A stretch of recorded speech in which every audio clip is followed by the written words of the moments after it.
Hi, I'm Dick Smothers of the Smothers Brothers.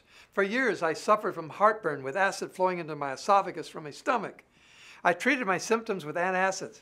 I didn't know that I was developing a more serious condition. My doctor diagnosed me with Barrett's esophagus. I didn't even know what that was.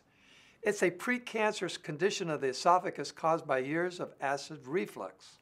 Luckily, he found my Barrett's at an early stage because Barrett's put me 50 times or more at risk of developing cancer of the esophagus.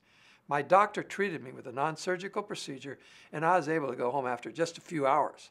Now, my Barrett's is gone and my peace of mind is back, but not totally because I still have a brother.